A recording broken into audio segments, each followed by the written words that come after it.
Hello friends, chocolate cake பண்ணுறதுக்கு நான் இன்றைக்கி 2 எக் எடுத்திருக்கேன். இதை ஒரு பவுலில் உடச்சி ஊற்றிக்கோங்க.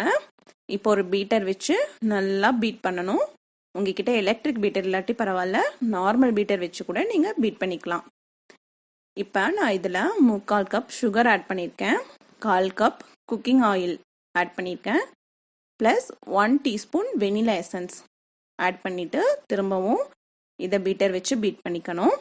இப்போ 1 teaspoon baking powder, 1/2 teaspoon baking soda, 1/4 teaspoon salt, இது 3 ஆட் பண்ணிவிட்டு திரும்பவும் பீட்டரில் பீட் பண்ணிக்கோங்க.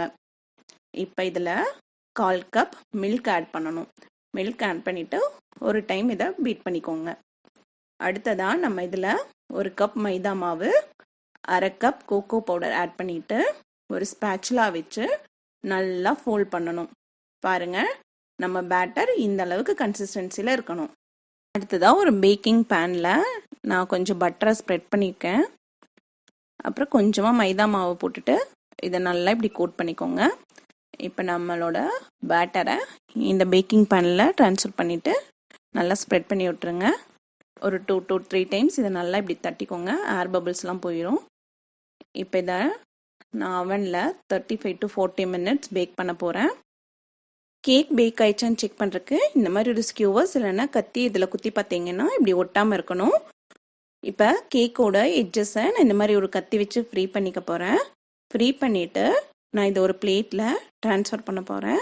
பாருங்கள், இப்படி லைட்டாக தட்டினீங்கன்னா கேக்கு நல்லா ஃப்ரீயாக வரும். இப்போ நம்ம கேக் பாருங்கள், ரொம்ப சாஃப்டாக ஃப்ளஃபியாக அழகாக இருக்குது. இந்த மாதிரி பேஸ் ரெடி பண்ணிக்கணும். அடுத்தது நம்ம க்ரீம் எப்படி செய்யலான்னு பார்க்கலாம். நான் விப்டி க்ரீம் யூஸ் பண்ணியிருக்கேன். இந்த விப்டி க்ரீமை ஒரு பவுலில் போட்டுட்டு அதில் 1 கப் சில்டு மில்க் ஆட் பண்ணிக்கணும். ஆட் பண்ணிவிட்டு இந்த பீட்டர் வச்சு நல்லா பீட் பண்ண போகிறேன். க்ரீம் நம்மளுக்கு ரொம்ப திக்காக வேணும், ஸோ நல்லா பீட் பண்ணிக்கோங்க. பீட் பண்ணி திக்கான கன்சிஸ்டன்சி வந்ததும் இதை ஒரு பவுலில் போட்டு ஃப்ரிட்ஜில் 45 மினிட்ஸ் கூல் பண்ணிக்கோங்க. நெக்ஸ்ட்டு கேக் எப்படி அசம்பிள் பண்ணலான்னு நான் சொல்ல போகிறேன். எப்பயுமே நான் பார்த்திங்கன்னா அந்த கேக்கோட ஃபஸ்ட்டு மெயின் லேயர் ஒரு தின் லேயர் கட் பண்ணி எடுத்துருவேன்.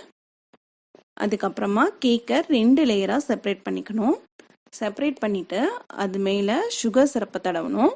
சுகர் சிரப் எப்படி பண்ணுறதுங்கிறத நான் டிஸ்கிரிப்ஷனில் போட்டிருக்கேன், பாருங்கள். சுகர் சிரப் தடவினதுக்கப்புறம் நம்ம ஃப்ரிட்ஜில் வச்சுருந்த க்ரீமை எடுத்து கீழே இருக்க லேயரில் நம்ம தடவணும்.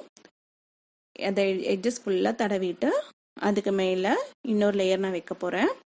அந்த லேயர்லேயும் நம்ம க்ரீமை ஃபுல்லாக ஸ்ப்ரெட் பண்ணி விடணும்.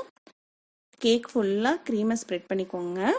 யூஸ்வலாக ஹெவி விப்பிங் க்ரீம் தான் யூஸ் பண்ணுவேன். ஆனால் இந்த லாக்டவுன் பீரியடில் எனக்கு அது கிடைக்கல, ஸோ நான் உங்களுக்கு காட்டினேன் பார்த்தீங்களா, அந்த விப்டி க்ரீம் தான் யூஸ் பண்ணேன். இந்த விப்டி க்ரீம் உங்களுக்கு எல்லா டிபார்ட்மெண்டல் ஸ்டோர்லேயும் கிடைக்கும். ஹெவி விப்பிங் க்ரீம் யூஸ் பண்ணிங்கன்னா ரொம்ப க்ரீம் திக்காக இருக்கும், ஸோ உங்களுக்கு கேக் பார்க்கவே ரொம்ப அழகாக இருக்கும். இப்போ நம்ம கேக்கை டெக்கரேட் பண்ண போகிறோங்க. நான் இன்றைக்கி கேக்கில் ஒரு டாட் வச்சு அதில் செரிஸ் வைக்க போகிறேன். கூடவே துருவின சாக்லேட்டை சைட்ஸ்லலாம் வைக்க போகிறேன். நீங்கள் உங்களுக்கு பிடிச்ச மாதிரி கேக்கை டெக்கரேட் பண்ணிக்கலாம். அவ்வளோதாங்க, நம்ம எம்மியான சாக்லேட் கேக் ரெடி.